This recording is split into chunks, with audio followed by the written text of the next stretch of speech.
In the summer of 1665, as the Thames whispered secrets to the city's underbelly, a single rat carried the weight of a world unraveling. London, that teeming heart of empire, pulsed with life. Merchants haggling in the shadow of St. Paul's, children darting through alleys thick with the scent of fresh bread and river mud. But beneath the clamour, an invisible thread pulled taut. One death, unremarkable at first, in a parish far from the palaces. They thought it was just another fever. It was the beginning of silence. The year was one of fragile restoration. Charles II sat upon a throne reclaimed from civil war's ashes, his court a glittering mask over scars still raw. London sprawled like a living beast. 200,000 souls crammed into narrow streets where wooden houses leaned into one another like conspirators. The air hummed with trade. Silks from the east, coal from the north, whispers of plots from every corner. Life moved in rhythms dictated by the bells of 100 churches, dawn markets alive with voices, evening taverns spilling laughter into the dusk. For the middling sort, like clerks and artisans, it was a world of quiet ambition, ledgers balanced by candlelight, families gathered around hearths that warded off the damp chill of the river. Even the poor, huddled in tenements by the docks, found solace in the shared grind. A loaf earned, a child's smile amid the grime. Yet prosperity hid its fractures. The city's veins were clogged with waste, sewers that overflowed in rains, wells fouled by the press of bodies.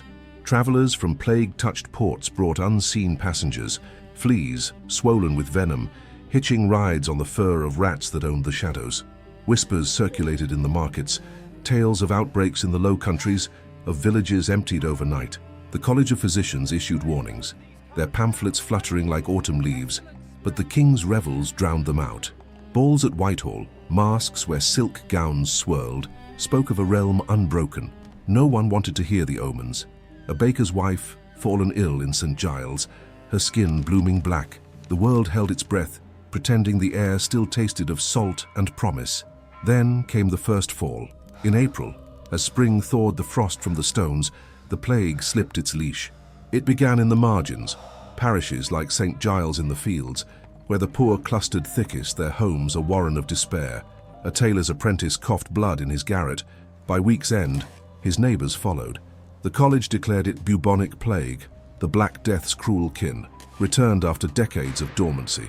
Bills of mortality, those grim tallies nailed to church doors, began to swell. 2 deaths in May, 12 by June. Quarantines clamped down, houses shut with red crosses daubed on doors, the cry of "Lord have mercy upon us" echoing from within.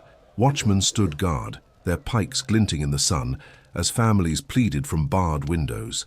The rich fled to the countryside, carriages rattling over bridges, leaving the city to the vulnerable. But the plague cared little for rank. It seeped through walls, rode the wind. Here from the diary of Samuel Pepys, clerk of the Navy Board and witness to the unravelling, we hear the intimate tremor of those early days. Read in his own hand, dated June 1665. Up and after company to the office where all the morning. This day I did receive from the office great compliment for my service to the Duke of Albemarle, but little thanks for my pains. In the afternoon to Whitehall, where the plague increasing much, and the king and court preparing to go to Oxford. I home, and there find my wife dressing herself to go to her father's, but stayed to tell me that she hears that the plague is at Mr. Knightley's house, and that Sir J. Minnis is shut up. So to bed, with a heavy heart, the town full of talk of the plague spreading. Pepys captured it not as apocalypse but as intrusion, a shadow lengthening over ledgers and domestic routines. His words, penned in the flicker of a single candle, revealed the private dread. The plague not as monster but as thief, stealing normalcy one door at a time. In the silence after his entry, one senses the pause, the quill lifted, the gaze drifting to the window where carts already rumbled collecting the dead. The unraveling quickened with the heat. By July, the bills numbered hundreds weekly, then thousands. Streets that once thrummed with vendors fell quiet, shops shuttered, their signs creaking in the breeze. The public story was one of resolve. The King's Council ordered fires in the streets to purify the air, cats and dogs slaughtered as suspects. But privately, truth fractured along lines of power. The elite, like Pepys himself, navigated exemptions, visiting sealed homes under cover of duty, their fear masked by privilege. For the rest, it was isolation's cruel arithmetic, A mother locked away with her fevered child, her screams muffled by plaster walls. Power erased the pain swiftly. Corpses carted at dead of night, buried in pits beyond the city, their names unspoken. The college's remedies, vinegar rags, tobacco smokes, offered illusion, while the swellings burst and the fever claimed. In those weeks, the fractures widened into chasms. Faith, once a bulwark, cracked under the weight of empty pews. Priests ventured forth only in gloves and masks, their sermons shortened by dread, identity blurred. Who was neighbor? Who carrier? A glance across the street became accusation. The poor, confined to their warrens, suffered most. No escape, no physicians, only the slow seep of despair. One account speaks of a man hammering at his own door from inside, begging for air, until silence answered. Power's erasure was methodical.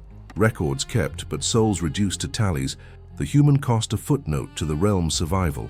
As August burned, the breaking point loomed. The dead outpaced the living.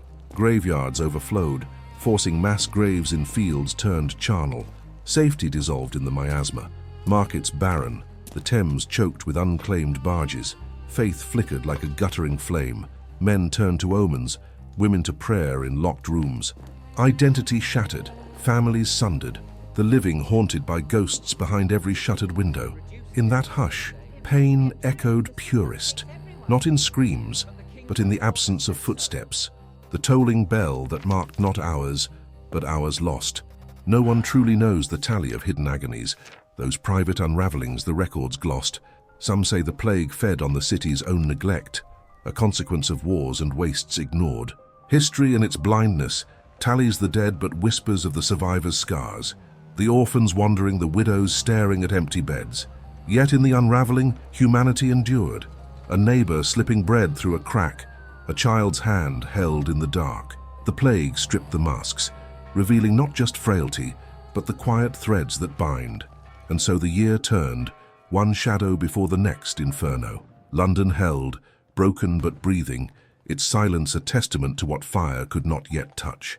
As September's chill crept into the bones of the city, the plague's grip tightened like a noose drawn slow. London, that proud sprawl of timber and stone, lay humbled under an autumn sky heavy with unshed rain. The streets, once a symphony of barrows and banter, echoed now with the creak of carts and the low dirge of searchers, men in waxed cloaks probing the shadows for the fallen. 100,000 gone, some whispered, others tallied higher in the hush of their own fear.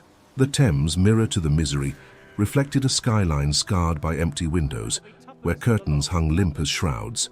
They thought the worst had passed. It lingered, a thief in the fog.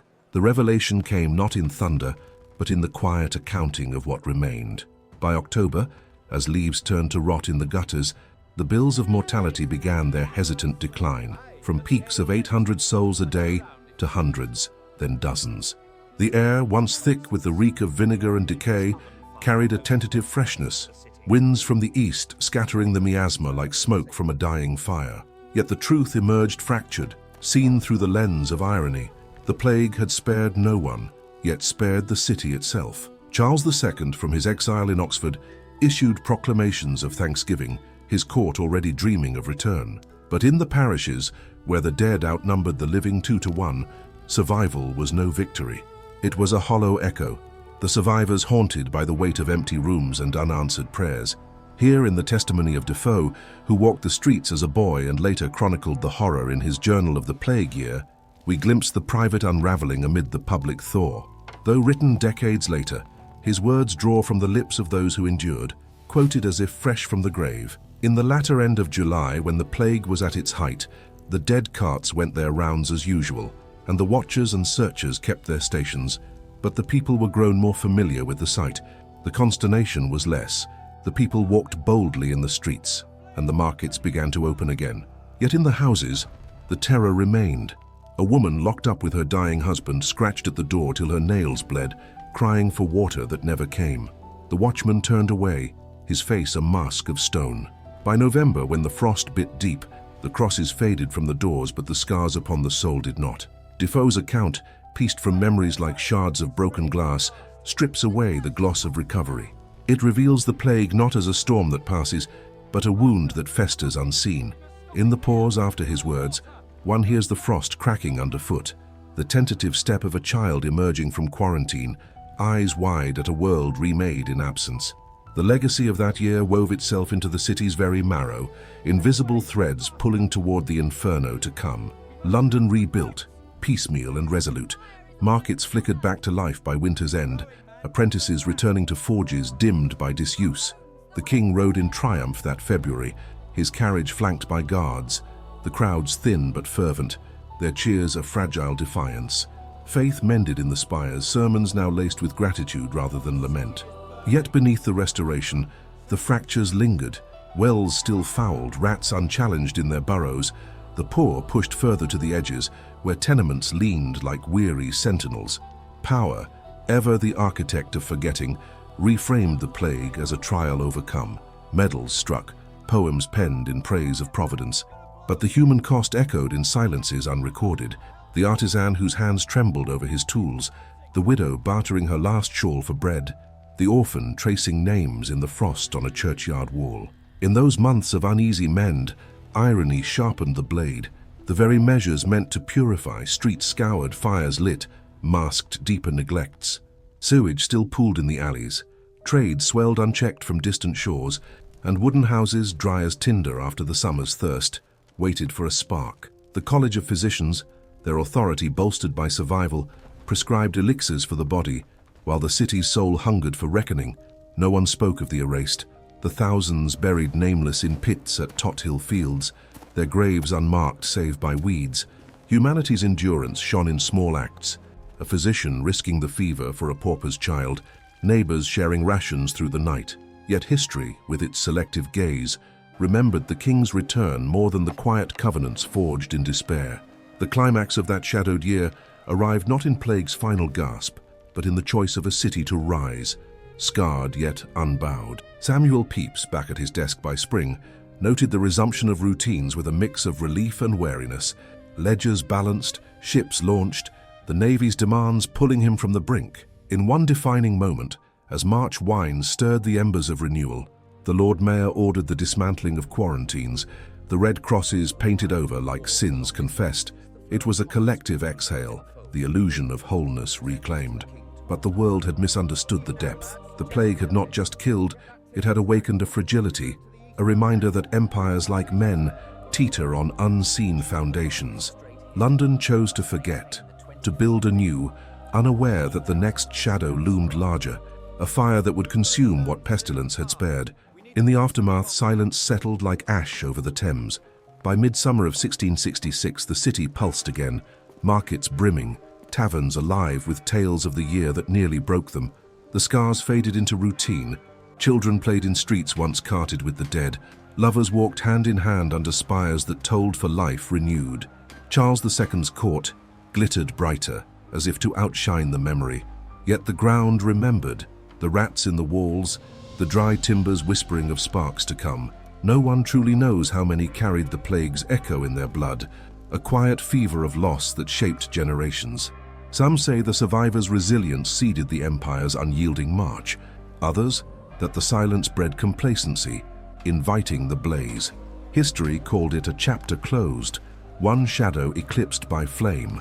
But the plague's whisper outlasted the pyres, a reminder etched in the city's breath. What kills once can rise again, unseen, until the world ignites.